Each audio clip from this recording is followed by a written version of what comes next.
nice article in the Managing Madrid blog. Wonderful lads that do a great job there. And worth reading about that man there. Karim Benzema needs to rest, and the numbers reveal why. Times ended up almost looking like a 6-3-1. Some very good writing about that on the Managing Madrid website. First rate podcast as well. Of course, Fede Valverde was a huge part of the equation.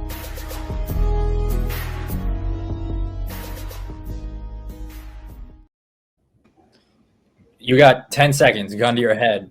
Has Carlo done much? Has he done much these last 2 months, or are the players figuring it out? What's getting better here? Gun to your head. Barcelona. Well, that's what this episode of The Real Deal, Mazin is back to talk about tactics and be very scrutinizing towards our coach, which some of you like. And that's what we're talking about today.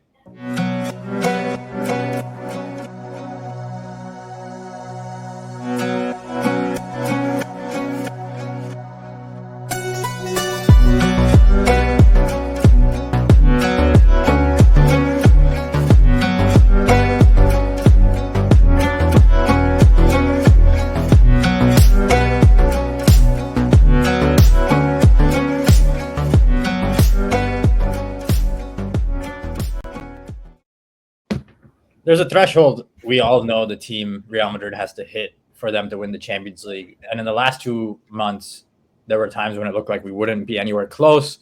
And then Barcelona have botched the league. The Champions League, it's very hard to screw it up enough where you get eliminated. And we're right there in all comps. Pep Guardiola is washed and finished, our so-called rival. We kicked him off the big stage. Couldn't even make it back to the semis to play us after losing last year. Or he may not at this stage. So as always, we're in the mix for all the competitions. But how much better are we than last season? Are we the same team? Is the midfield any better than November? Or are we just defending and is Mbappe finishing again? I'm very curious because I don't know if we have enough of a sample to say the team is way better, but they are better. And Mazin, what's going on? How are you feeling about this team right now since the last episode? I still think it's not reached a high level. We also have to consider the fact that the past month has been a much easier schedule than October and even November.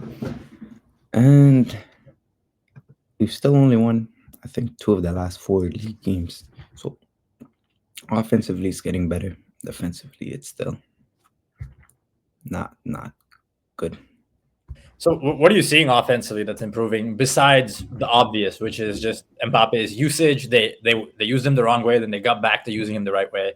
He's normal. And if I will say, if he was normal in October, November, maybe those months don't look as bad just because he's so good. We don't lose 4-0 to Barcelona if he's normal. There's no question. We probably go up 2-0 in that game. Besides Mbappe, do you think anything is improving from an attacking perspective?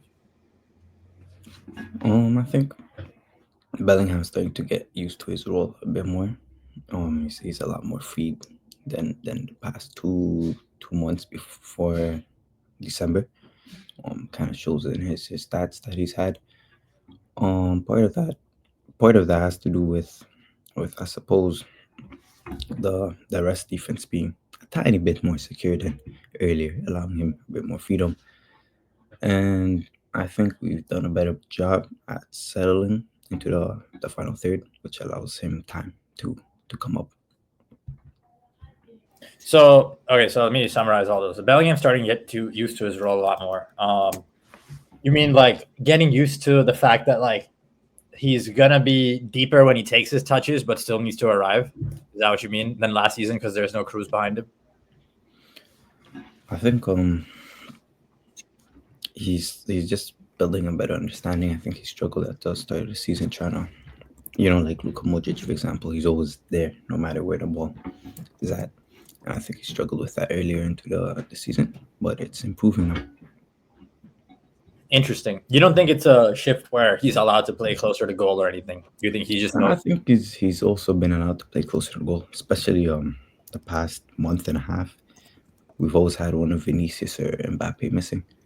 So that could also play a factor. Rodrigo also missed large portions of that time, but I also think he's starting to become a lot more comfortable playing in all the phases, because it's a difference to have the technical quality to do it, and then also having the kind of innate intelligence just to be in the right positions at the right time.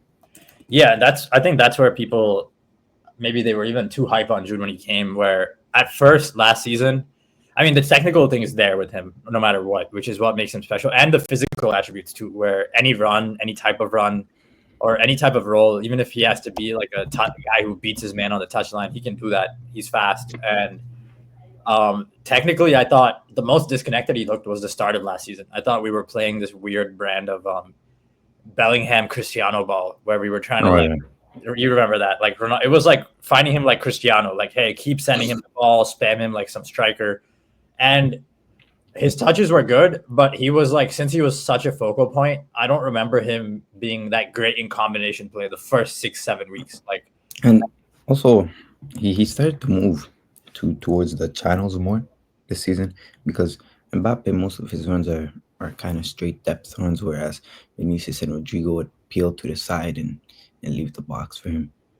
So I think he's also starting to kind of build that relationship, and Mbappe in general is just starting to better understand his role. And yeah, that makes sense. So last season, the first 6 weeks, Bellingham is disconnected. We played that weird brand of ball. Then around the Clasico or after the Clasico, Brahim starts playing a lot more minutes. And I think that's when I actually think Jude looks at his best when Brahim is playing. Like, I feel like Brahim is what we talk about with Jude, where he can play any role. I feel like Brahim also does that, but in some ways better than anyone on the team, because he can receive with both feet, maybe equally comfortably. Where even with our best players, I do feel they're maybe a little biased to their better foot. Brahim, it feels like he always touches whichever. It always feels like the touch is on whichever foot the situation demands, as opposed to what he wants to do, and he improves the build-up. But around this time last season, or November, December, Brahim comes to the lineup, and Jude gets just much better at combination play, I would say. And like, there's a clear before-after in October, November. This season, like, I agree with you. There is a before-after too, especially he's allowed to play closer to goal. It also feels like a bit of fortune, where earlier in the season, nothing was going in, and then 6 games in a row, something bounces in. Do you say there's a bit of that too, just a bit of randomness, or no? I wouldn't, not so much randomness, although he is. I think, I don't know after the last game, but I think he scored 5 goals from his last 7 shots before that, or something like that. But he's also just had a run of games started the season. He had this kind of 1-2 week injuries that messed with his fitness a little bit, and I think now he's had a good run of games. So has Mbappe, and I think one of the struggles is, especially when you have an Ancelotti team that's built on player dynamics, it's very difficult to build those when you always have somebody missing. Right? Even now, Vinicius has been missing due to suspension. Mbappe had an injury. Rodrigo, since probably October, has been injured most games. So there's also been that. Yes, definitely. And we also had that last season though, and we were overall a more cohesive unit. Like the Liverpool game this season. By that stage of last season, we were a good team. We wouldn't have went out and gotten cooked by Liverpool the way they played. And a lot of the concern comes back to the midfield, which we'll get to.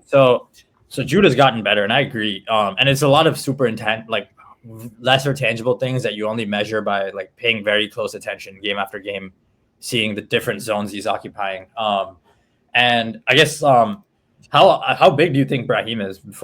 I wanted to touch on more of your points, but while we're here on the player convo, I mean, we just talked about him, but I feel like all the best spells of possession since the start of last season have been when Brahim plays either 30 minutes off the bench or like when he's involved. I don't feel we've had as many games where we just disorganize and like play through the other team when he's not around at all. Like either as the bench player or starting. I think there's a clear trend now for 18 months. What do you think?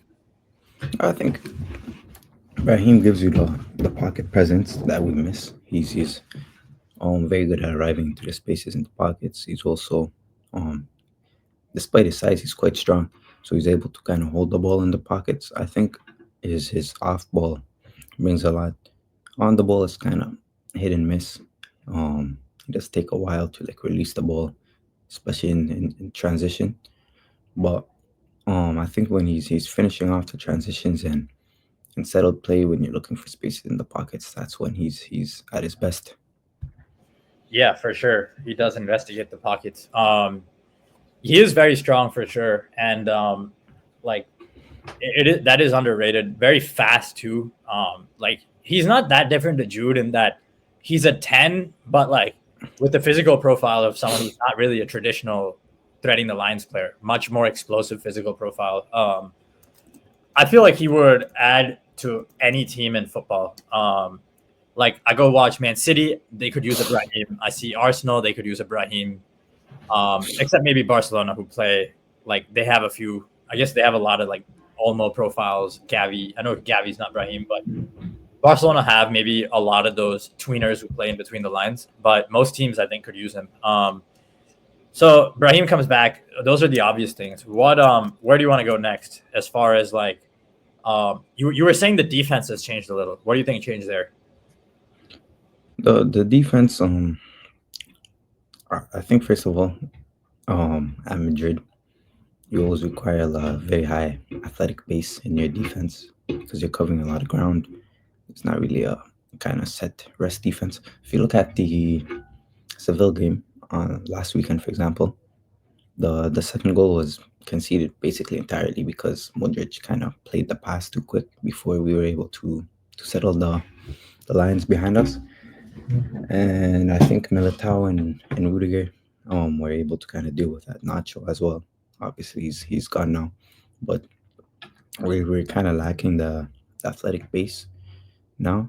I think we've seen a little bit of it. If you remember the Bayern tie in the second leg, as much as we're probably our best tie on there on Gelati, we still struggled with the transition defending, and I just think we're lacking kind of the physical profiles. Also, you have Vasquez there now.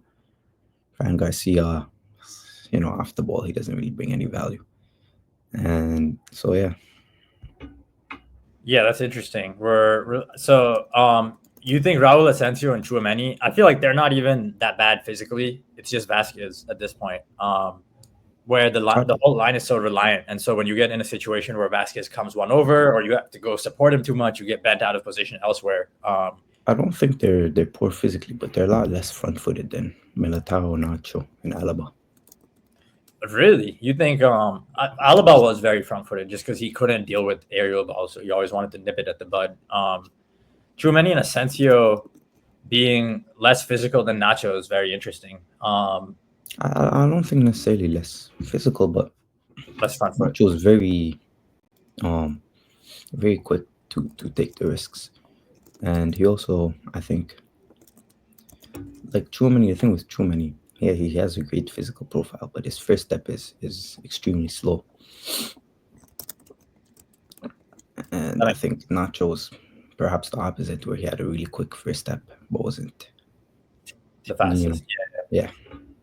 That is interesting. Tchouaméni's first step is slow, and honestly, it's crazy that he's the perfect player with just the slow first touch, slow first step, and maybe just not as on edge on defense as a Casemiro. And so he hasn't worked, which is so weird because when we sign DMs, we need them to be defenders first. Signing the ball player didn't work. Of course, if he was better on the ball too, there wouldn't be a problem. So we have as far as the defending, it still struggles, but you're saying essentially the attack has gotten slightly better, and a lot of that is just Mbappe. It's so funny how much of this team can just figure itself out when he's playing well. And that's why we're always dangerous. It's like the conversations veer from we may not have a chance against anyone in November to we can beat anyone when Jan Feb come around. what else has changed from an attacking perspective? Like, I want to get to the midfield. Is there anything we can do on the attackers before we touch on the midfield itself? Or is it mostly that they're playing slower a little bit, a little more Ceballos to play the minutes Modric didn't have, and then the whole team just giving themselves a little more time, not rushing to get up the field every possession with the ball, and within that slightly slower tempo, spaces have opened up everywhere. It feels like on offense where we can just get what we want because our attackers are good. That's my reading of the situation. What's yours? I also think Rodrigo's role this season's helped him a lot. He's a lot less emphasis on him on the ball compared to the past, and I think we've been able to create better situations for him in terms of shot creating. Like for example, I think he's always been on the right, at least a poor finisher off the dribble, but this season we're getting him a lot more first time opportunities, and I think in general, he's kind of using him and also Brahim when he's played as like an off the ball link more than giving them responsibility on the ball has helped a lot.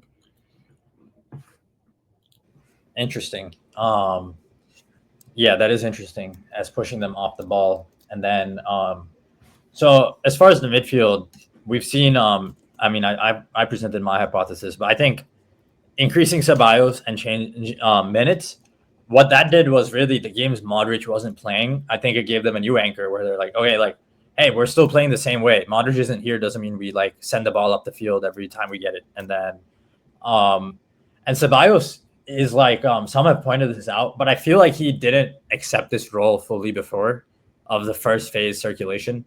Always felt a little aggressive. He's not pushing forward at all now. He's really like accepting he has to hold hands of the defense and help them out. Nothing more. But as a result, like he's getting a lot of touches, 90 touch games. Like that's what we need from some of our CMs just to keep the game calm so we can decide what to do. What do you think is happening out there? Ceballos, he's always been very ball oriented. He kind of likes players to organize around him. And like I think we talked about it, maybe I don't remember if it's the first or the second episode, but we talked about kind of missing that link in midfield who you could organize around. And I think now that you've taken Modric out the picture and you've taken Kroos out the picture, he's kind of found a role because what he brought before was a bit redundant, and you've removed that redundancy now with the different profiles you're playing. Yeah, definitely. The redundancy is gone. His ball-oriented player was redundant, but his redundancy is gone. So which game would you say you felt like the big shifts started happening? Like, let's go through the results here. It was sometime between Liverpool and Atlanta. And I remember going back. The second half of Girona is an argument. Like the Athletic Club game was bad. Getafe was decent. We started, if you remember, that one was the one where Mbappe was on the end of like 1.4 XG of chances. I think he scored a long shot early, then he missed like 5 chances at the end. Yeah. So that game was weird, but things were getting better because we weren't playing him on the left wing. November 10th or something against Osasuna 9th, we played him on the left wing. Bilbao misses the penalty. Girona, first half is bad. Then he has the vintage finish. Like, those were weird games because it felt like we accepted our defense is okay and we just started riding him and hoping that like he figures it out. And yeah, what are your thoughts? Like, did you see a difference in possession approach any one game? Do you remember when it felt like you first looked at it and you're like, okay, he realized something. He looked in the mirror. I think the Liverpool and Bilbao games might have opened Ancelotti's eyes a little bit to the fact that it had nothing to do with him playing striker or left wing, and kind of the issues were a bit more deeper rooted in that. I think he singled out the Bilbao game as kind of his turning point after the Seville match, if I'm correct. And I think since let me just pull up the schedule quickly. Yeah, I think the Atalanta game, that's kind of when we started seeing him work a little bit more off the ball compared to on the ball, even a bit in the Girona second half. And he's been a lot more direct with his actions now. And so I think for Kylian, I think that was kind of the turning point for him. For the rest of the team, I still think I'm still not fully kind of sold on the team as a whole. Yeah, I guess like that brings us to the point that like they're not like the best team ever, but they weren't last season. But Europe just sucks right now. Like nobody's good anymore. Yes. Yeah, so let's talk about that. I think that's a great, like everyone's bad. And I felt this way when we lost 4-0. I'm like, that is the fakest, dumbest of the all. I've seen 4-0s. We've been embarrassed before. We were not even close to embarrassed that day. We, like our striker just forgot how to play football for one game. And he didn't play a game that, I think 99% of Mbappe's games in his career, if you, outside those months at Real Madrid where he started, like he probably scores a hat trick that game. And I mean, we know they're bad. Is there anything you want to say about how Barcelona are bad specifically? We can, any 2 cents about how each team is bad. But in Barcelona's case, it feels like they just played a way that would give their team hope the first 6 weeks of the season. And Hansi always does this. I've never rated him. Our last guest has never rated him. I just think he's naive. And like, you know, whatever we could say about Carlo, you could say about Flick as well, but times 10, where he never looks at the writing on the wall. He just keeps believing in his way. Any words on that? I just think even statistically, also I was going over this on the weekend. They have a legitimate argument for being the worst defense in the league, and a lot of that is covered by how much of the ball they have. But if you kind of here, I can pull up the Opta stats. Oh yeah, if you possession adjust for like their XG, for sure it would be bad. Like 1 second. Allow. Do you see this? Yeah, I'll add it now. So if you kind of just went over the stats, I mean, first of all, you could look at the XGA against, for example. They're very similar to Valencia, and Valencia is last in the league. And where was it? Yeah, there. Valencia overtook them here, but on the weekend they had the highest XG per shot. So the opposition quality shots kind of the highest. Also, they have the highest shots in the box being taken against them, and I think there's a legitimate argument that they have the worst defense in the league, and that's gonna cost you, especially when you have their quality in attack. You're gonna figure it out most games, and a lot of the time we've kind of seen this with Ancelotti as a big team. The question usually is how strong your defense is, because 9 times out of 10 you're figured out on the ball. Totally. And yeah, that I'd like to have a very interesting convo here about like Ancelotti, Zidane, Flick, Xavi, because there's some serious parallels between Zidane to Ancelotti and Xavi to Flick, and just qualitatively, because like for me, last season's Barcelona was a bit like 2021 Real Madrid in that the fans, we were way better. Don't get me wrong. Like even with 60 injuries, we did a better job. We got 84 points, but I think the fans got tired of watching the team circulate in front of a block. Is just the best way to put it. They got sick to death of it. They're sick of the U shape. Like if there was a criticism of 2021 Madrid, is that we defended by playing possession in that U shape around the block. That was our defense, and so we used it to defend as much as attack. Last season, I would argue Barcelona's attackers and midfield were way better. And so Barcelona did look legitimately stupid in the way they couldn't build up in some games. They looked like a team that knew what they wanted to be, but didn't know how to achieve it.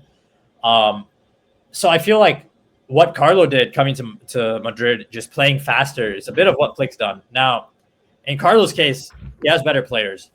And his job was also to defeat Pep. And I would argue in that one tie, being able to play unpredictably served us better than Zidane trying to control a tie against Man City. I don't think Zidane could have done it. But Barcelona aren't a Champions League contender yet. They're still figuring out how to be good domestically, consistently, and so within that framework, I feel like I thought when they started, just a few more goals. If their like basic offense against the block was better last season, I thought they would have given us a run for our money in the league. But the defense has gotten way worse than the attack has gotten better. But I guess my point is, I think there's like an argument for Flick doing things better. It just doesn't make any sense physically, is my point. Like, I think actually the tactics are overall better. It's just not sustainable. What do you think? I think first they play at such a high tempo, and their defense is so poor. I think actually unironically, because I was checking that they're one of the worst fast break defenses in Europe, which is funny given how much credit he's gotten for the offside trap. But they play so unsustainably.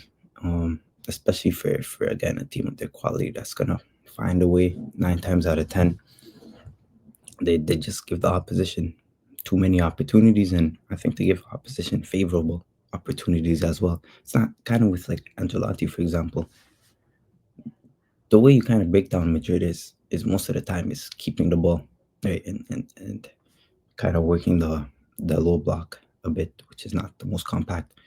But Barcelona give a lot of fast break, counter-attacking opportunities, which is what most of the teams that they play are looking for. They do. I mean, all the Flick's teams always have.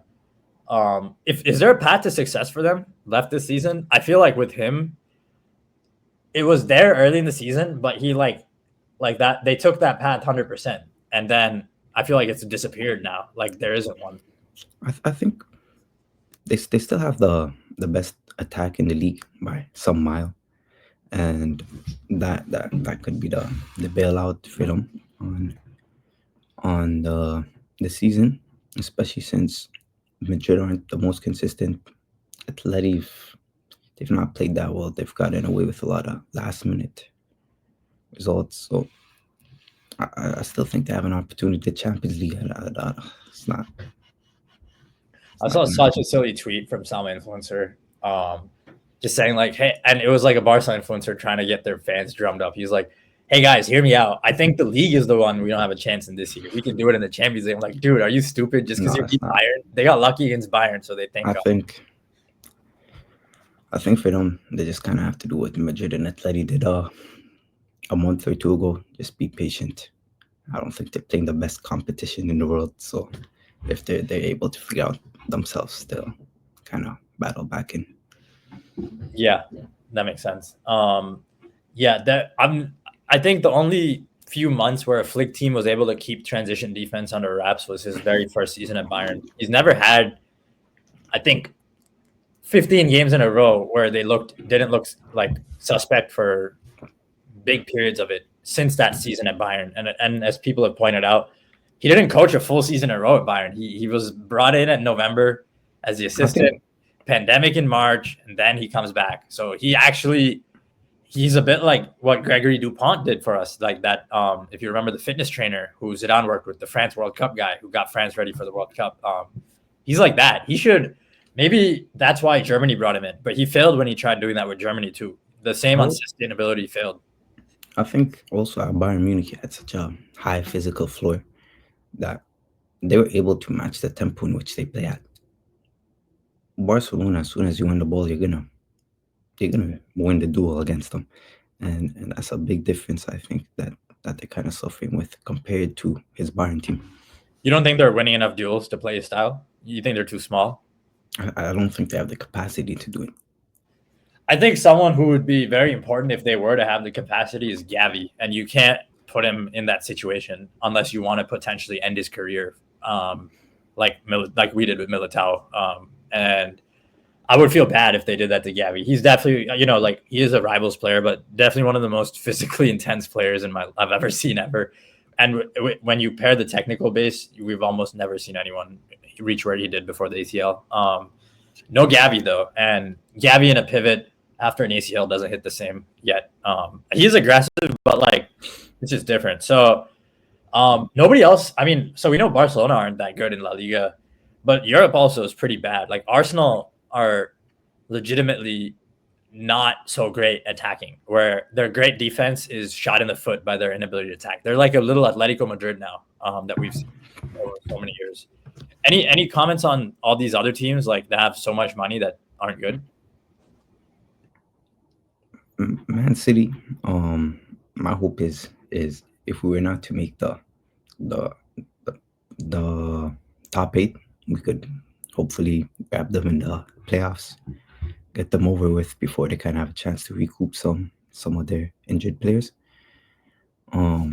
Arsenal's a tough one that because their defense is probably the best in Europe, and it depending on how long Saka's out for and how he returns, it probably is enough to make a run or at least a threat in Europe. Bayern's improved a lot over the past few weeks, but they haven't really had a big test yet since Barca. How have they improved? I feel like they've improved from last. So I feel like they've improved from last season as well, considerably. Like I don't know, something it just didn't work, and also it's the players. Like Olise is way better than Leroy Sané and Serge Gnabry. That's probably a big chunk of it too. How do you? Where have you seen them improve? I think they're a lot more patient now on the ball. The counter press is starting to come together a little bit. Musiala's improved a lot as a dueler actually this season. He's actually probably one of the better ones in Europe at the moment. And I think they're just a lot more cohesive. They're kind of starting to get their patterns down.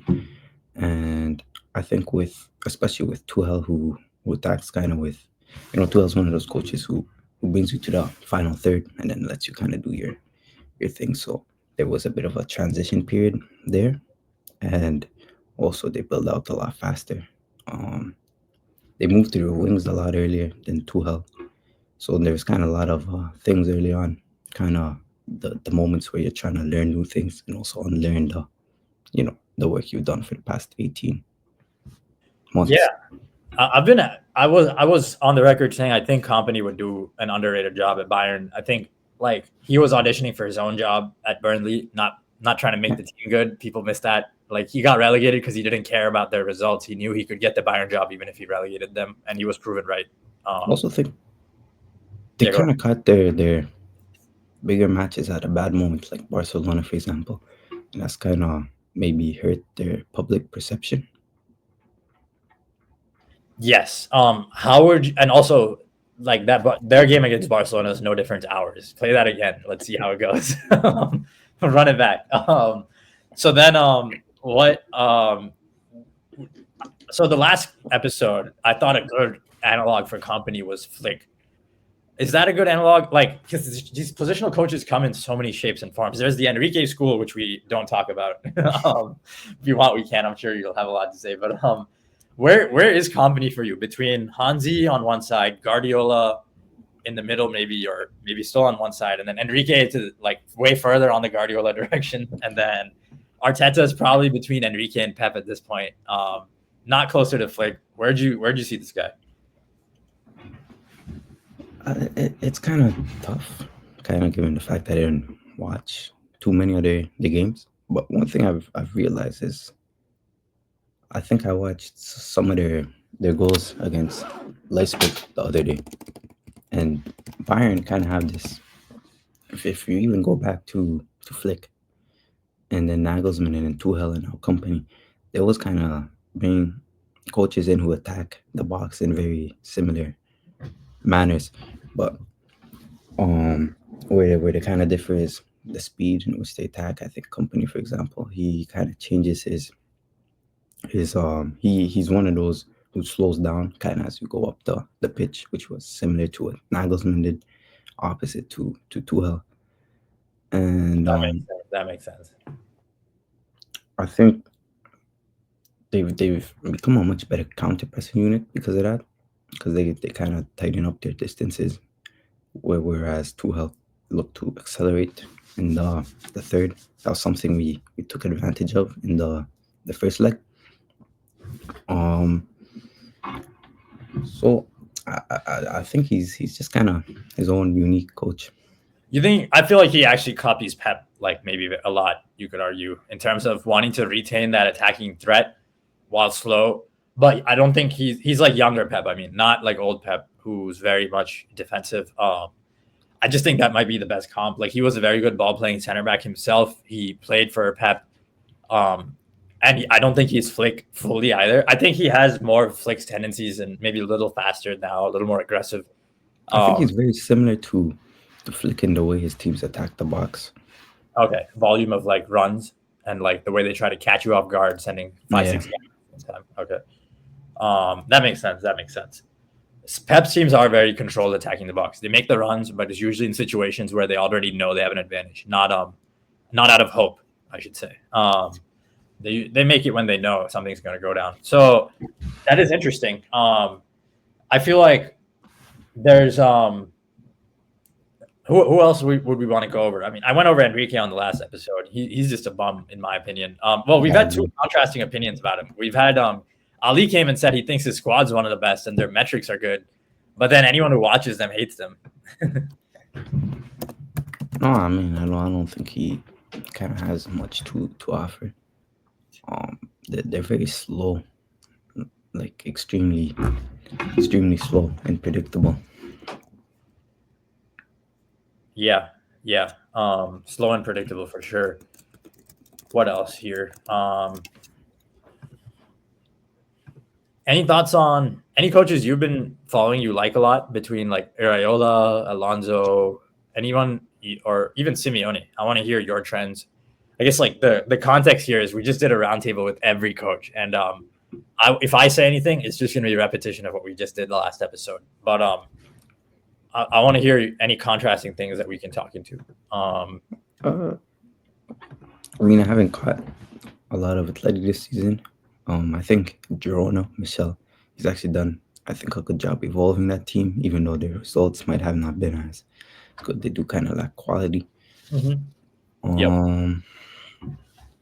Yeah, I mean, I think we were seeing even with Xabi Alonso and Arteta, kind of these coaches who were kind of putting more of an emphasis on, it's almost Ancelotti-esque, where they put a lot of emphasis on small technical details and basically assuming that their quality, their build-up quality is going to figure it out for them. But they do kind of differ in their overall structure. Yeah, for sure. And that's what Leconte, when he came on, he was arguing like Alonso's closer to Carlo than you'd think. Like he does trust his players physically to get the job done. And the integration of Alex Garcia has not been going very well over at Leverkusen. I still don't think that's an analog to us, because I think with us you play 4 at the back because we have so many good players up front. At Leverkusen, I think as great as Alex is, I don't know if you can change that tier of team system to incorporate him into a 4 at the back. That's what's tricky. But it is interesting that both, I mean, Ancelotti, I think he's going to still have a happy ending the way things are going. But with Arteta and Alonso, I would say, yes, their stock is like, the conversation around them has shifted a little bit, is the vibe I get, compared to last season or just a lot of the last 18 months when they were seen as the hottest properties in world football. I think Arteta, there used to be a very imposing side, and now they're kind of almost Madrid-esque, where at least in the first 2/3, because they don't have that quality in attack. But I think it's just almost the general shift, because it's been probably maybe 5-6 years now where we've seen every team kind of have, the basics, a 2 or 3 man build up, 5 people in your rest defense, the 5 lanes across. And so, margins are a bit smaller and people are maybe looking for individual solutions now. For sure. And that's why I think we'll win, because we have the 3 best, like the best front 3 in the world, bar none. The gap between Jude and Vinny and their counterparts on most teams is scary big. Like people don't realize, like you play Barcelona, you have Lewandowski up front. He's no Jude. Like what? Like he's a striker. We have that. We have like 3 players in one position where you play Lewandowski, and then Arsenal have Saka. Now he's gone. They're screwed. Saka was their one hope of like achieving anything at the highest level. And Man City, we don't need to say anything, but like, Haaland is nowhere near. This is why we didn't sign Haaland. If we're like in a bad spell with guys in and out of the team, look at how like Jude, Vinny, and Mbappe, they move around. Haaland would just be kind of stationary up front. Not that he wouldn't work, but Man City, like he doesn't look so great without any creators next to him right now. And then most of the world is looking weak. And I feel like maybe the last time I remember it a bit like this was like the Messi, Neymar, Suarez days and Bale, Benzema, Cristiano, when I felt like all our teams were so stacked, but also just the gap between the front threes of these teams and say the next best team like Bayern was still big. Bayern were good, but Robin, Ribéry, Lewandowski wasn't close to Messi. I think this is sort of the general trend in general in football, where you kind of start off with this new macro solution, which we see maybe mainly in maybe either the Liverpool final or the Bayern versus PSG,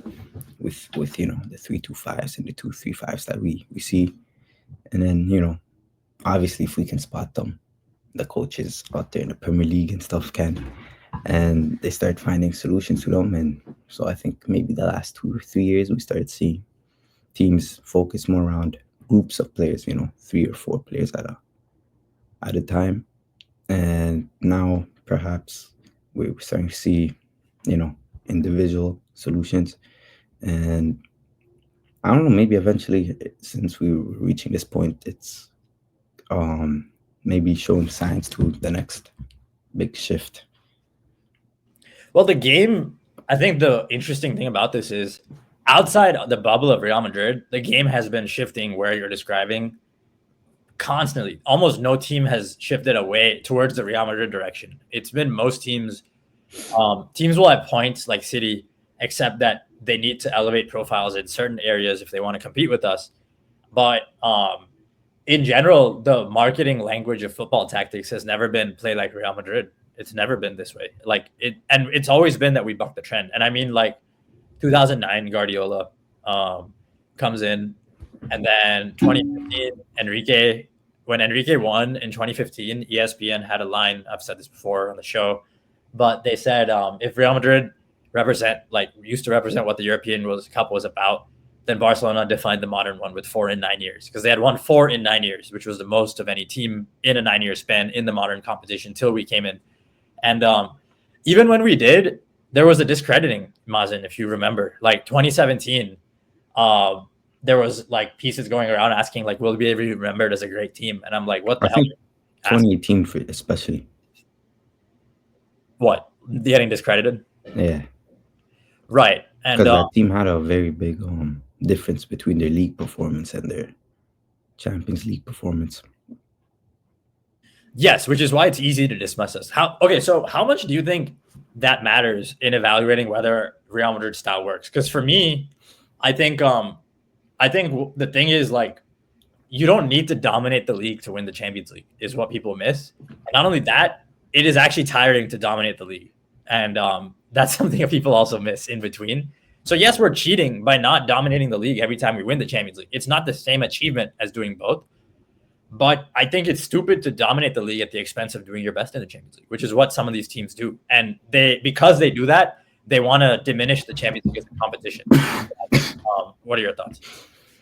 Yeah, I mean, I think it's 2 totally different competitions, which is what a lot of people miss, which is why Chelsea's won it twice in the past 10 years, bringing in... Did Di Matteo come in the middle of the season? They won 2 Premier Leagues twice in the last 10 years too. I'm just messing with you. But they were different years. That's the whole point. They were like the Premier League teams were different. They didn't do well in the Champions League. And even had Liverpool like 20 years back at this point, something like that, with the 3-0 comeback. And actually, apart from Barcelona, you kind of say that's been the trend outside of the Premier League teams, because Bayern Munich, for example, they're always gonna win the league. Atletico's had some runs where they've not been the best in La Liga. I think it's just coincidental a lot of times where outside in Premier League and La Liga, the teams that win the Champions League kind of lack competition within their own leagues, and maybe that's where the correlation comes from.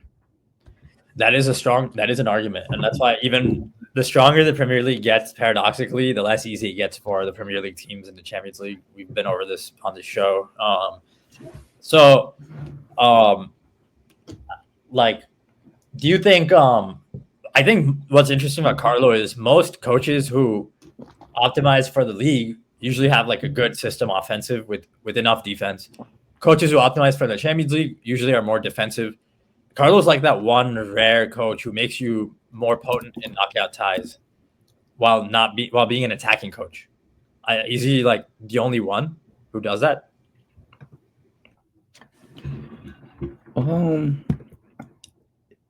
It kind of depends. I mean, Thomas Tuchel, for example, depends what day you catch him. PSG was a very attacking team.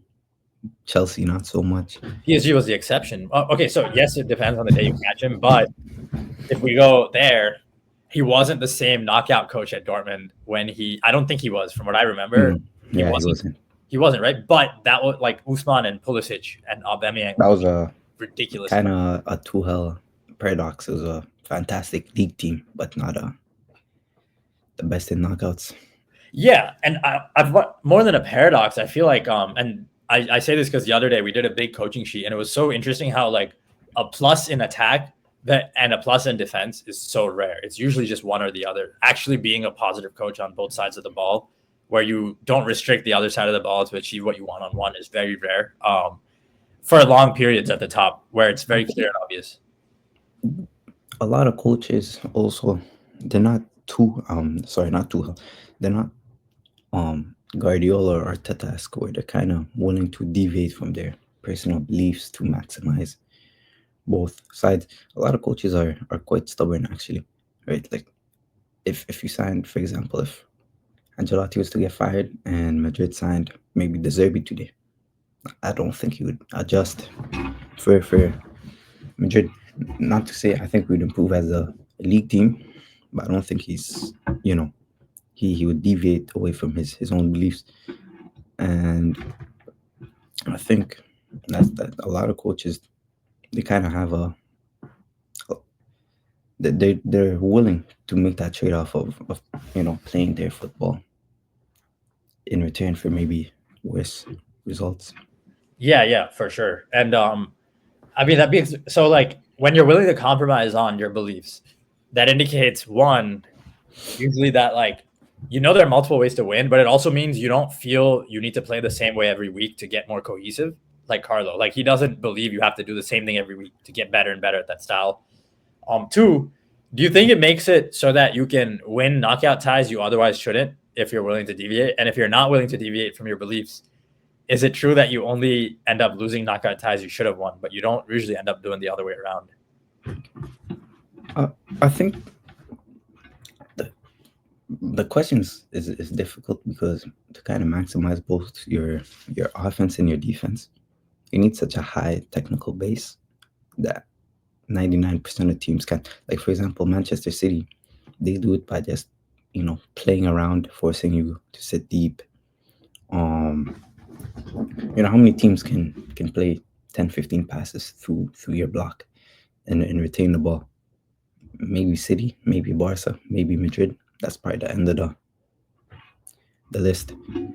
And so I think it's a hard question because apart from Madrid, I don't really think there's been a lot of teams where you could say should not have won the tie or should have won the tie. Well, I guess what I mean is like you could go through City. I mean, this is turning into like using Pep's league record to bash his knockout record now, but I think this is a good time to do it where like he's not willing to deviate in the league. I get it. You've won for 8 years. And yeah, very few teams ever can play through the block. He's learned a way to drill it.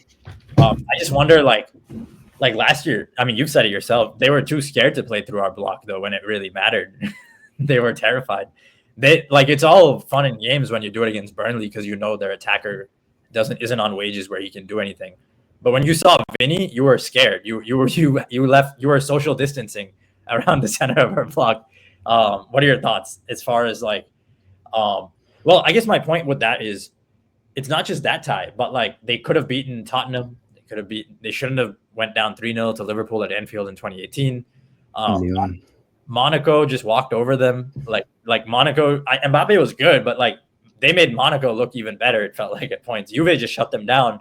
Juve played no nonsense football, 1-0, played us in the final. So, what do you think of like I feel like because I feel like you see both sides. You see Carlo's flaws, but you also see the stupidity of playing a more rigid style, and you think of it from a first principle standpoint. People who see all those things are rare. Like we bring as many as we can on the show, and people who see all those three things, they always have a first principles like theory of football. And I guess that's why I'm asking you. Like from my perspective, the best players win.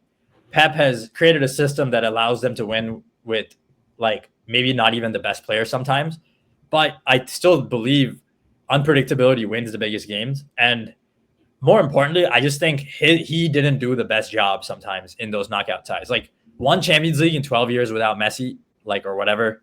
I don't think that's a great record considering the players he had. If you give Carlo those teams, how many league? Look at it this way: if you give Carlo all of Pep's teams since Messi, how many leagues is he winning? How many Champions Leagues is he winning? That's my question to you. Leagues. I don't think he wins any in the club era, for sure. Well, let's start with Bundesliga. I'm talking Bayern on. So post Messi, I mean, he probably wins 3 straight Bundesligas, but Tuchel maybe wins the third one. That first. I think Bayern had enough quality to do those 3. You think he does a better job against Carlo Ancelotti's Real Madrid in 2014 or against the MSN?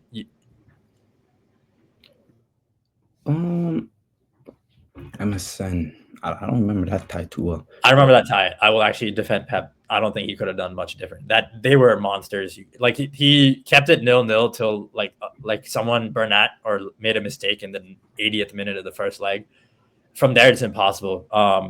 But Atletico and like Atletico is a question.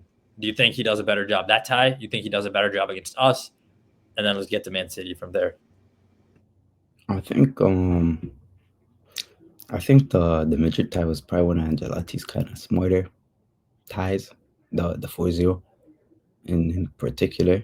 And I remember reading an article on it on Spiel, the website.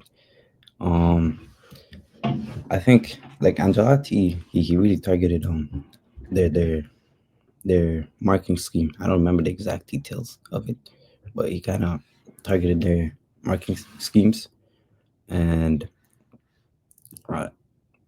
perhaps he does a better job. Well, Pep also said he made a mistake that tie. If you didn't know, that's what makes it hard to tell who got it right versus wrong. But Pep has been on record saying the players came to me, asked to play 4-2-4. I listened to them. And we had they played a 4-2-4, had no control the second leg. Apparently Schweinsteiger, Muller, all of them went and say, let's like cook them like the German way and play fast, attackers, like aggressive. And Pep listened to them that's what Pep's marketing says. I'm not sure if that's true. Ancelotti actually has quite a good record against teams that press high but kind of refuse to engage in duels. He also picked apart Tuchel at the Bridge. Yes. 3 years ago. So I think he has a good record against those sort of oppositions. He does. So I think that one's just it's a bit of a tough one because the Madrid versus City ties, those Pep versus Ancelotti ties, was kind of both teams played the way you expected them to play. Whereas that one, Ancelotti kind of threw everything out the door and built around Bayern's weaknesses. So, I just think it's a totally different game if you change the coaches, and so it's a bit hard too. Yeah, totally. Okay, so he doesn't so Ancelotti comes in, doesn't win the first Premier League with City because Conte goes off. 2018, fine. That year, City give him all the players. He wins the Premier League. Maybe he does better in the Champions League with those same set of players. And it probably doesn't get 100 points in the Premier League, though. I don't think Carlo ever does that. But he did Chelsea was one of the best Premier League teams ever with Carlo before that. Like with this guy, it's so hard to tell what you're getting sometimes. Like let's go to Chelsea 2010, the one that lost to Inter. 2009. Madrid last season actually probably if we went, I think if we delayed that City tie to the final, we probably would have broken the points record. Last year? Yeah. Hard to tell. Oh wait, we ended with 95. We could have ended with 99 and then without City. Yeah, you could say that. But like to be fair, like City have had some brutal, like they've had brutal years before. Like every year they play, like their bottom table teams are way harder than ours. I think that's a fair assessment. So, if they played in our La Liga, who knows how many points they would get some years. But yeah, no, I hear that. And yeah, it's just weird because but last season wasn't anywhere near. Was it last season? If they broke the points record, were they anywhere near the 2012 Madrid team for you?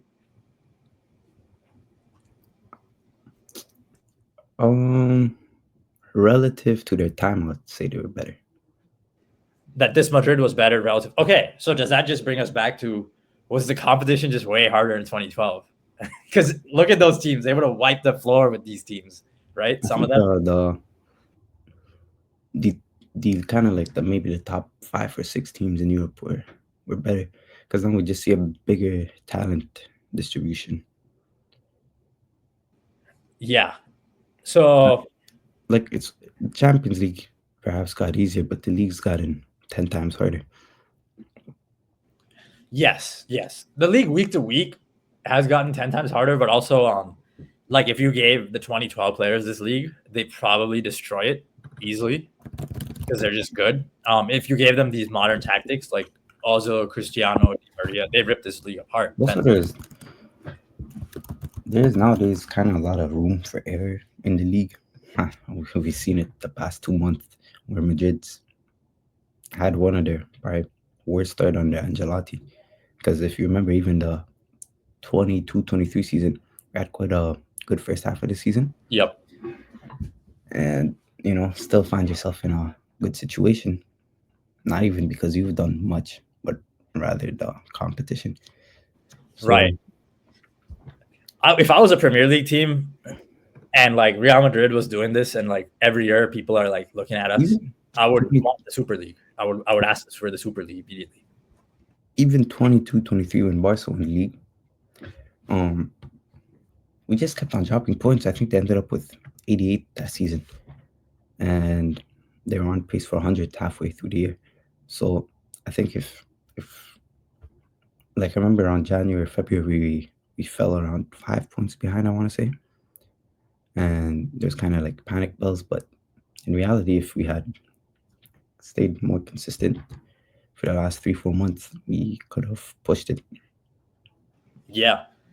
And I guess like the other thing is when you give the best players, like we're so good at signing the best players, and the best players like don't get worse because they're not playing in the hardest like domestic league week to week. Is I think it's interesting because there is a gap here between the Premier League and La Liga, but it's small enough where like, yes, 2023, we played Man City. We got caught off guard. We lost 4-0. But in general, like by the time we get to those ties, it doesn't hurt us because we haven't like been practiced against tougher teams. Like it doesn't hurt. We play enough tough teams. The La Liga teams test us enough cognitively where we're like ready to play anyone in the world. We're not like, nobody's going to come out and surprise us, but they don't like test us so much that they wear us out. And I think that's a funny paradox. Let's see, closing out here. Well, I guess you didn't answer. How many Champions Leagues do you think Ancelotti wins? So he doesn't beat Klopp. How many Premier Leagues total? Pep has what, like 6? 6. I don't think Carlo wins more than 2 or 3. 2 to 3. Let me just pull up the tables from the past years.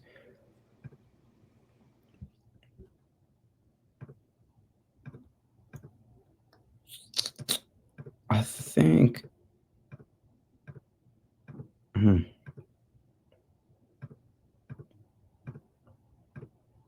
I think the first one they win. 2018. Yep. Definitely. And They then beat United. maybe the first one against Arsenal. Not last year, the one before. So they don't win 19. Liverpool pipped them to that. Maybe they do better against Tottenham. They don't. Do they lose to Pochettino's Tottenham the way they did? I think the other one would 2021 as well. That was kind of City weren't that good that year.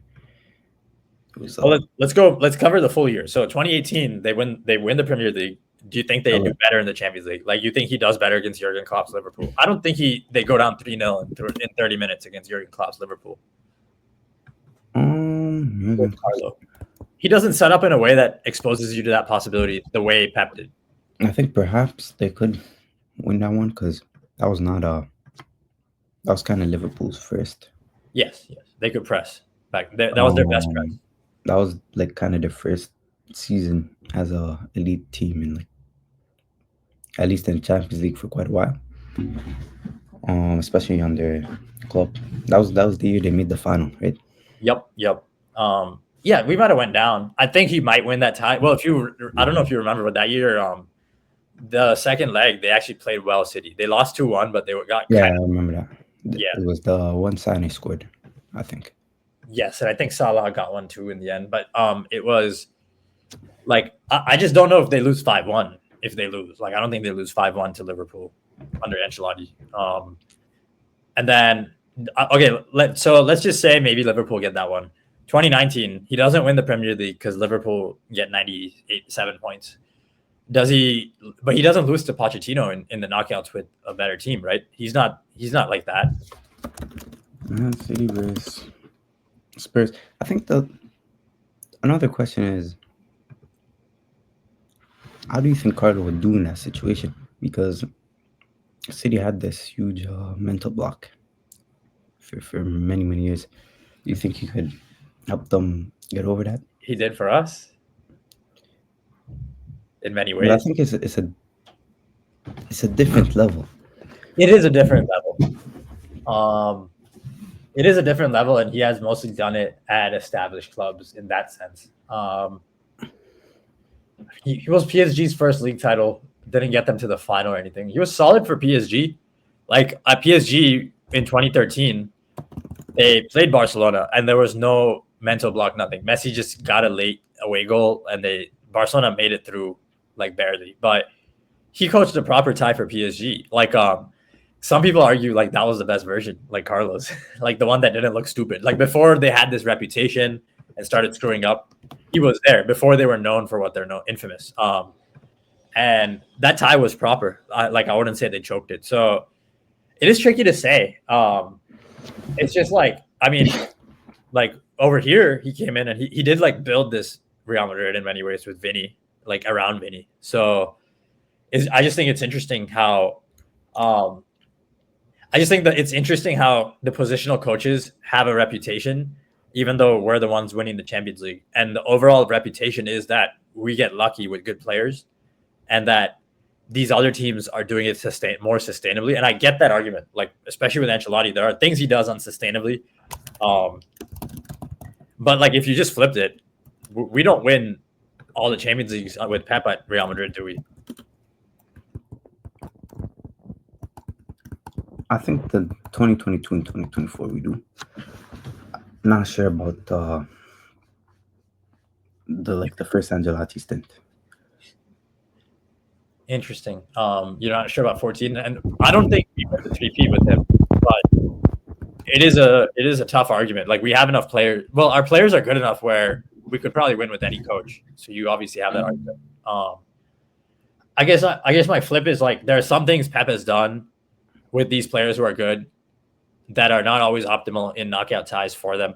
I guess, like, do you blame everything on the squad building with them, or do you think he's also just beyond being stubborn? You think he's never had to deal with any situation that's remotely not super talented? No, I mean, he definitely, like, right now they're like on relegation pace, and they obviously have a much better squad than what they're doing so far. I don't think it's a title contending team, but it's definitely not as bad as it's been the past few months. But I also do think Guardiola changed a lot because if you remember you could almost make the argument that in 2022, the one where Rodrigo scored the two goals, you could argue that that only happened because the last 5-10 minutes, Man City almost they kind of played Madrid-esque. They sat a bit deeper. They started looking for the long ball, and they kind of gave up on their ways, and obviously it backfired. Oh wait, the last 10 minutes of which time? 2022. Oh yeah. They did, and also we just had young guys who were physically good too that they just couldn't deal with, and they thought, okay, that's fine. Like we don't have to win the ball.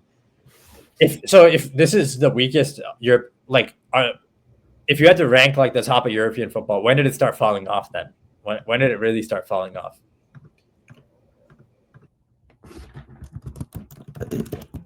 I think that's a difficult question because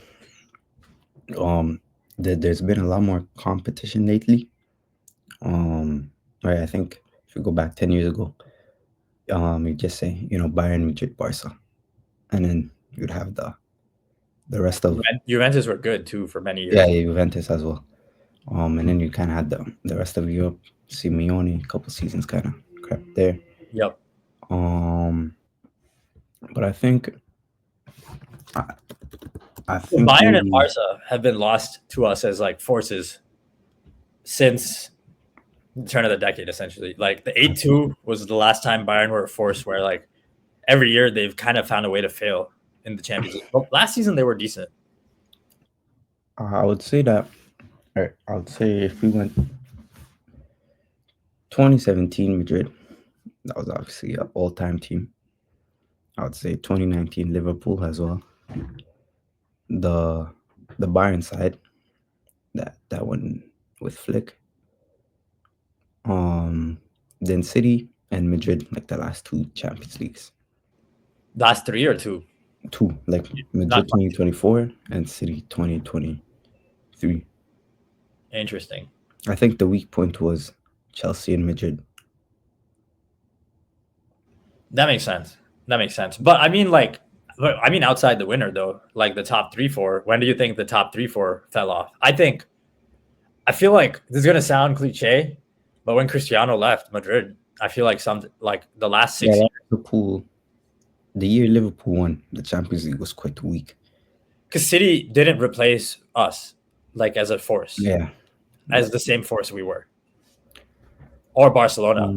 Last year, the Champions League was quite weak last season. I think it's also been tough to judge because the last 3 or 4 years, coincidentally, maybe, I don't know, but all the stronger sides have been pushed to one side of the bracket. And so we kind of see teams like City, for example, who were arguably the best or the second best team in Europe last season, get eliminated in the quarterfinals when, if you look at the other side of the bracket, which had Dortmund, PSG, Barcelona, yeah, they're far better than any of those teams. Arsenal also got eliminated in the quarters. They were better than teams on the other side of the bracket as well. So it's a little tough to judge. I think this year it's seeded, if I'm correct. But it's seeded, but look, the top 4 seeds are not the 4 best teams in Europe. Yeah, that is true. Like they're not close. So the seeds are paradoxically like making it like Barcelona are a top 4 seed. Yay, we have already Leverkusen and Liverpool. We can still play like, I don't know, Arsenal. We can play Real. It's not that special to be top 4. Like those, I'm like, you could argue that the top 4 are no different. Like they're not that stronger than the 4 best who are not on that list. Yeah, you could. But I think at least it removes a bit of the kind of luck factor because it is frustrating. At least now you kind of have you could put on yourself that you caught Madrid in the quarterfinals because you didn't perform as well earlier in the stage, whereas last season it's a bit frustrating, obviously, if you catch all these teams and then the other side for sure. very weaker. No, for sure. I just mean like, if you were a top 4 seed to avoid us, you don't get what you want. You still play us. Yeah. It's just funny. Hey, you get to avoid Barcelona. Oh no, like I'd rather play worse so I could play them in the knockouts. Like the reward is avoiding Barcelona. But the saving grace is Liverpool are good, Leverkusen are good, and let me see the Champions League table. Arsenal, Inter. Arsenal, Bayern, Barca, Liverpool. The 4 best not on that list are Inter, Bayern, us. I mean, you take your pick from there. There's Man City's okay, they're not there. Atlanta, Juve, Atletico, Dortmund. But Inter, Bayern, and Real Madrid, like that's the top 3 of the top 4 right there, man. Did he play PSG next, if I'm correct? Oh, damn, the clash of the terrorists. Like the clash of the evil, soul-sucking, like, and whatever you want to call them.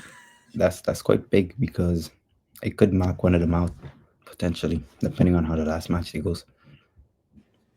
I want to see if I want to see someone knocked out, it would be City. I'm just not like PSG aren't a real threat, like they can play. I don't care. They're not. There's not a risk. Always have the risk of maybe semifinals, finals.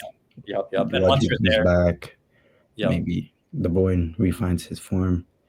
Rodri won't be back, but yeah, you reach a semi, they can drudge up a game to take it to like what we did to them. They could try doing it to someone else, and also would recoup some of their center backs. Yes, which would be helpful for them. It's so funny to see Pep in his like Mourinho arc where he's got to like grit it out to survive, like salvage something out of the season playing defensive football. This is what we were telling you, Pep, when you were making fun of Mourinho at United, that just wait, one day you won't have the players either. It's just funny. But yeah, everyone, in case you're wondering, the top 4 seeds are avoiding each other and they're not that special this year. So it'll be fun. I'd say Liverpool, Arsenal, avoiding each other is the best thing those two get. Avoiding Liverpool and Arsenal in the knockouts, like that is helpful. If you had to guess who wins it this year, I mean, there isn't too much competition, so we're always going to be right there, right? I still think Madrid have a good chance. I'm not fully sold on Liverpool. They've improved as the season's gone on, but if you take yourself back to like maybe like I think the lead they've built up on in the Premier League was very circumstantial. Yeah, the thing with them is they've played almost all their games at home as well, like big games, and so they're down 1-0 right now against Leicester. Yeah, dude, are you familiar with the whole lore around Salah's Christmas post and stuff? Like they say, are you? I'm not. I just saw people saying, "Hey, he posted this. Like they're not winning the league anymore." I don't know if it was a color on his thing, red, like to do with Arsenal. I wasn't sure, but I think it's just because he's usually much better in the second half of first half of the season, and so I think that's kind of where the meme comes from. That makes sense. Usually, he does have the African Cup of Nations, which is the problem for him in the second half of the season, which he doesn't have that this year. But it will be interesting. Circumstantial lead. It is circumstantial, I guess. Like circumstantial in A. They're on their statistics say they're basically the same team as last year. I think they're a bit calmer on the ball, but they're still always looking for that direct pass behind the last line from Trent to Salah most of the time. One improvement they've had, he's not had a good season, but I think actually not so much Robertson, but Chris Jones, when he kind of drifts out to the wide areas, he's also been quite good at finding Luis Diaz or Gakpo, whoever they play on the day on the left. But I think there was that, and then there was also kind of a few red cards from Arsenal that made them stump a little bit. And then also City were quite strong until they lost their center backs. Yeah, they were. I mean, their underlying numbers did fall off a roof as soon as they lost Rodri, but they were able to get the results. But the numbers were getting worse without Rodri, and the margins were anyways shrunk where they needed Rodri, like every ounce of Rodri to win before he went down. So margins had been shrinking for some time. But yeah, it is so funny to be in this post Cristiano era and then also be like, Europe isn't as scary as it was when we had him, and we still have a Vinny and a Jude and a Mbappe, and nobody has them. Everyone has like Lewandowski's and Grealish's, like, you know, second rate models of what we got out here.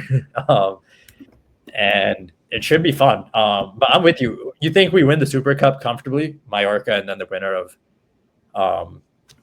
the other Barcelona versus whoever vanished? I think we should be able to, but I think the schedule is so tight because we have to play Valencia that perhaps we might just be better off throwing that out the window.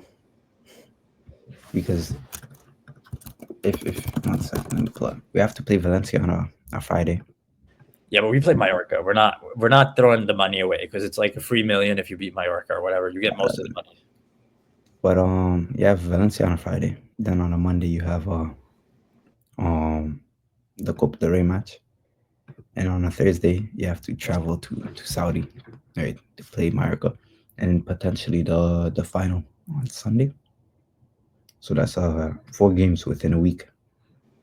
Yeah, I say treat Valencia seriously, man. I mean, send out Castilla for the Copa, maybe. They won't do that, but I think they'll beat Mallorca just because Mallorca's not like so good. And then Barcelona play Bilbao, so no matter what, even if they make it to us, they're not going to be in the best shape. So I know we go after that because it's a few million, and they're going to do it. I do think the Copa is what has to be sacrificed, like every year. Last year when we lost Atletico, everyone was trying to panic. Like, dude, I think the Super Cup is a bigger trophy than the Copa del Rey because you play your rivals. It's 2 games. It's 5 million. I think per game you don't make much more in the Copa del Rey. So definitely a lot of value there. It has replaced it. I think the frustrating Copa del Rey loss was the one against Bilbao. Which year was that? 2022. Oh, because every team had been eliminated by that point, apart from Bilbao, so you kind of had a free path to a treble. Yeah. So you were able to overcome. But we did need we needed every minute we got off to eventually make that comeback against Man City. You know, as you saw against Barcelona, the margins were not big. We had things to figure out, but yeah. I guess I've always been a big focus on how teams can benefit from not playing the Copa del Rey at all. Going back to when Zidane came in 2016, that was the year the Denis Cherchev registration thing happened, and we got eliminated because they didn't know. That year, the few weeks in Jan when Atletico and Barca played each other in 2 legs and all that crap. And the Copa used to be 2 legs, by the way, every time. Yeah, so dumb. You remember. It was so dumb.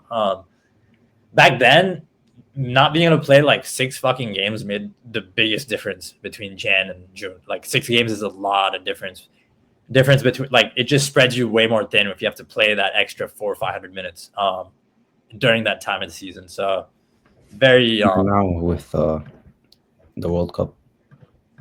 Yeah. But yeah, so it's definitely, and yeah, with all the internationals, so it is tricky. And I meant the Club World Cup. Oh yeah, in the summer. Yeah, it only gets trickier. Right. So at this point, all these non-La Liga and Champions League competitions are essentially bidding, like, hey, we'll give you this much prize money, and they're bidding for our players' availability. It's so weird, but yeah. Any other closing thoughts? Like, I guess we've been over. You're not fully convinced, but Europe sucks. It's the summer, and like, that's where I've been too. I've been watching this season. I'm like, damn, it's never this easy. Like, even when you suck, to still have a shot. It's never been like this. I'm come from the days where we lost leagues with 90 something points, you know? Yeah.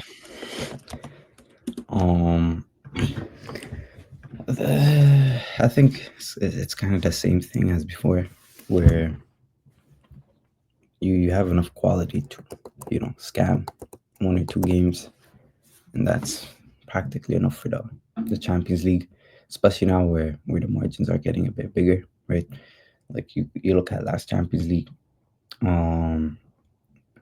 only really played not Bayern, City, that was even on near our level. because that was one of the worst Bayern teams in a long, long time.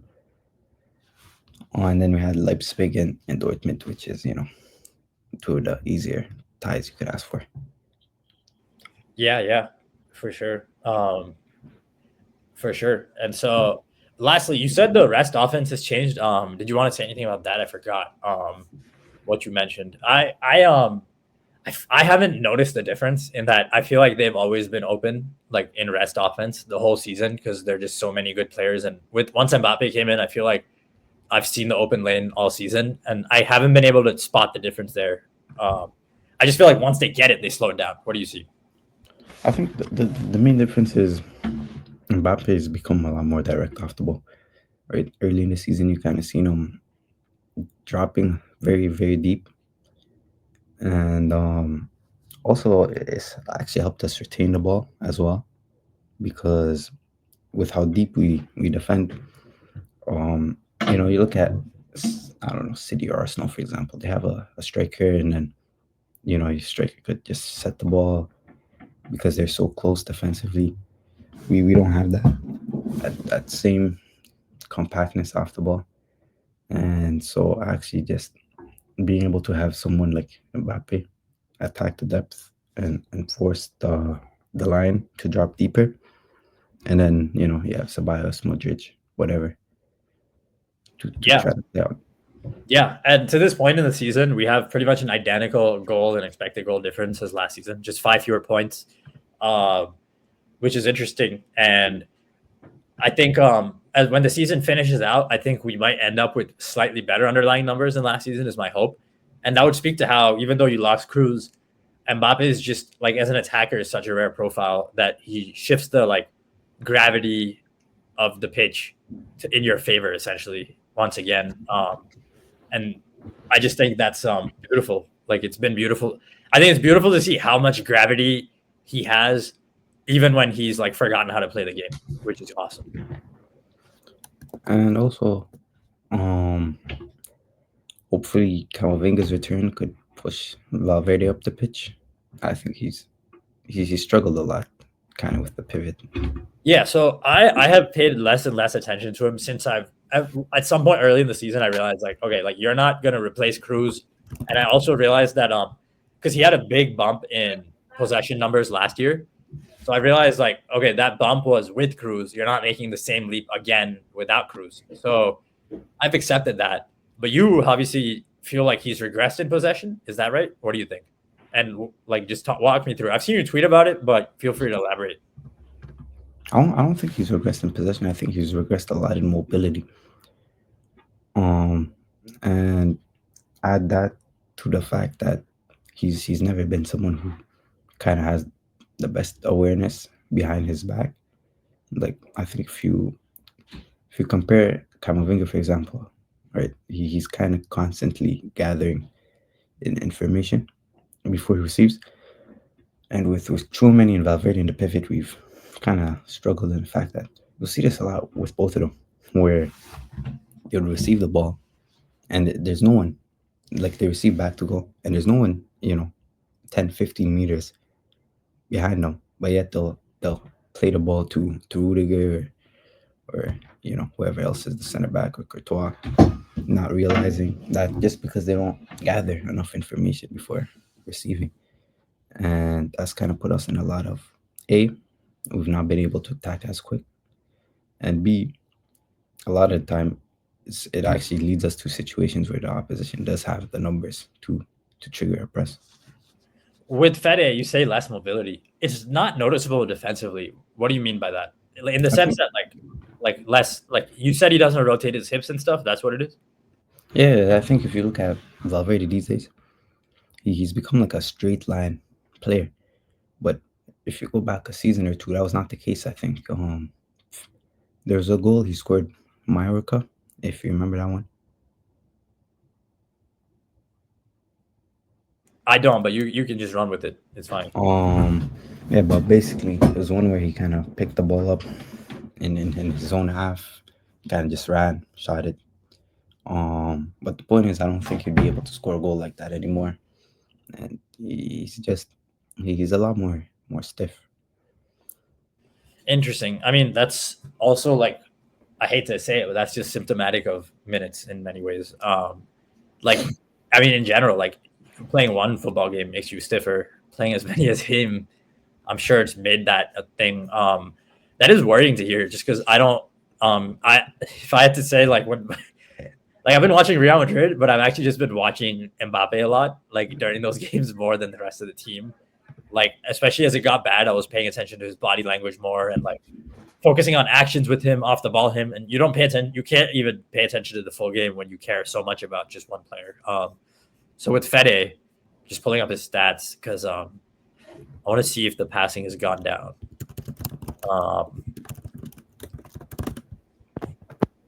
Okay, so he's still close to where he was last year. 56 completions, 62.5 attempts last year.